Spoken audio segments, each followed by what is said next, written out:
The third point in the 10-point agenda, laid by DepEd Secretary Leonor Magtoles Briones, states that for those who are not reached by the formal school basic education system, whether youth or adults, we will intensify our efforts for extensive outcomes in ALS.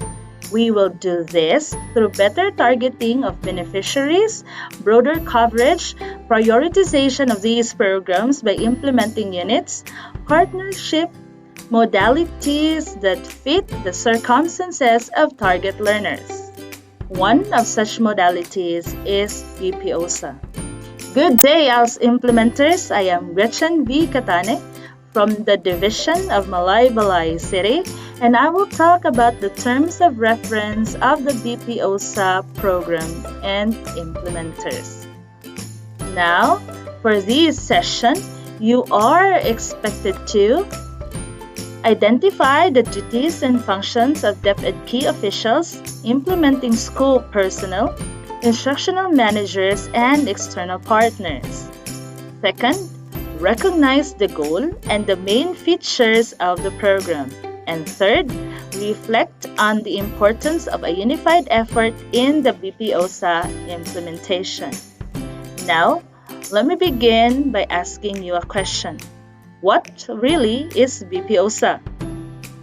BPOSA is an acronym that stands for Balik Paaralan Out of School Youth and Adults. It has a long course of history starting in 1997 when it was first implemented by the Bureau of Secondary Education until it was transferred to the then Bureau of Non-Formal Education, which is the forerunner of ALS, in 2001. It was first defined in Dex Order Number 47, Series of 1997, as a community industry-based program which will provide hands-on learning on entrepreneurship or on-the-job training at least once a week to out-of-school adults aged 20 to 45 years old. It made use of a competency-based curriculum that shall cover tasks from grades 7 to 10 or junior high school.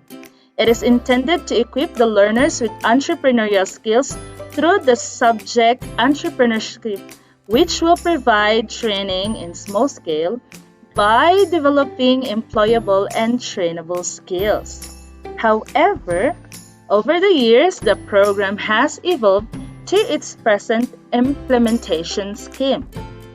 In 2012, DepEd Order Number 77, Series of 2012, entitled Amended Guidelines for the Alternative Learning System Unified Contracting Scheme, was issued to standardize program and operations and ensure increased participation, efficiency, and effectiveness of program delivery like BPOSA.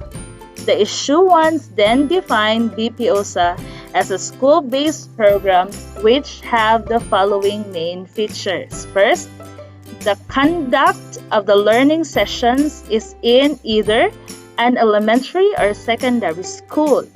The instructional managers that will serve as the teachers are the formal school teachers of the school where the learning sessions are conducted. The service provider is the school represented by the school principal. Learning sessions are conducted outside the regular class schedule of the teachers, since the teachers are also handling their regular load in the formal school. The program uses the ALS curriculum and the learning materials, including the delivery and the modalities of the ALS program implementation. The funds of the BPOSA shall be known as the Field Operations Fund for ALS. Each division or implementing school shall be given funds for only one contract per year. Upon the release of the allotment by the Department of Budget and Management, or the DBM, to the Central Office, the Budget Division FMS shall issue the Sub-Allotment Release Order or Sub-ARO to the school's division offices or to the schools with fiscal autonomy for BPOSA implementation. After the receipt of the sub-arrow, the IU or the SDO shall request from the DBM regional office the corresponding cash requirements or the notice of cash allocation. The contract amount is 125,000 pesos per contract period of not less than 10 months but not more than 1 year per 5 instructional managers with 50 learners per teacher. This is a breakdown of cost per contract. As you can see, we have the honorarium for instructional managers amounting to 85,000 pesos, the management fee amounting to 15,000 pesos. This includes the honorarium of the principal coordinator and the honorarium for the monitoring and evaluation of the DepEd officials, the cost of materials and supplies for the reproduction of materials and instructional materials for the delivery of sessions amounting to 10,000 pesos, and of course the training expenses amounting to 15,000 pesos for a total of 125,000 pesos. The formal school teachers as instructional managers of the BPOSA program shall meet the individual learners at least 3 times a week at 1 hour per meeting or an average of 3 hours per week at any agreed venue. The teacher shall also meet the learners by group at least once a week at 8 hours per meeting. This is preferably during weekends, Saturdays or Sundays, whenever the teacher is free, or as agreed by the service provider and of course their target ALS clientele. These are the roles and responsibilities of the different level of governance for the BPOSA program implementation. The central office facilitates the downloading of funds to the regional office. The central office also conducts monitoring and evaluation of the BPOSA program implementation at least once a year. The regional office provides the training to the service provider, including the instructional managers, and of course, design modalities for the effective and efficient delivery of instruction. Now in Region 10, we have this. Our regional office is very innovative in terms of the delivery of instruction because we are now implementing for the first time our DLP learning activity sheet. The regional office is also responsible for monitoring and evaluating the program implementation. And of course, consolidate the submitted reports from the school's division offices for reference and for submission to the central office. The division offices are responsible to request proposal from the identified potential school as service provider, to renew and approve the proposal based on the criteria and guidelines, and to forge the MOA and facilitate the contract signing of the service providers, and of course oversee and support the program implementation, and submit reports to the regional offices for reference. And the district offices are also involved in the BPOSA implementation. They are responsible for assisting in the conduct of trainings. The PSDSS also conducts regular monitoring and evaluation of the program implementation, to coordinate with the partner stakeholders for the support of the program implementation, and the district offices shall also submit report to the division office for consolidation and submission to the regional offices. The schools as service providers shall act as coordinators. This is care of the school principal, who shall oversee the program implementation, to provide support to the instructional managers or the teachers of the formal school system who will teach the ALS learners, and to monitor the conduct of the learning sessions, to implement the precautionary measures for the safety of the ALS client, especially in these times of the pandemic. Health protocols shall be observed in the conduct of the learning sessions, and to submit reports of accomplishment every end of the quarter to the division office. The instructional managers, on the other hand, sign the contract or the memorandum of agreement with the school as a service provider. The IM should also conduct the learning sessions as scheduled. They are also responsible for recruiting, enlisting, screening, and placing the ALS learners to appropriate level. The IMs are also responsible for enrolling learners in the Learners Information System, to work with the learners to develop their ILAs, to identify learning support strategies which they can employ in the delivery of instructions for learning sessions, and of course, contextualize supplementary learning materials.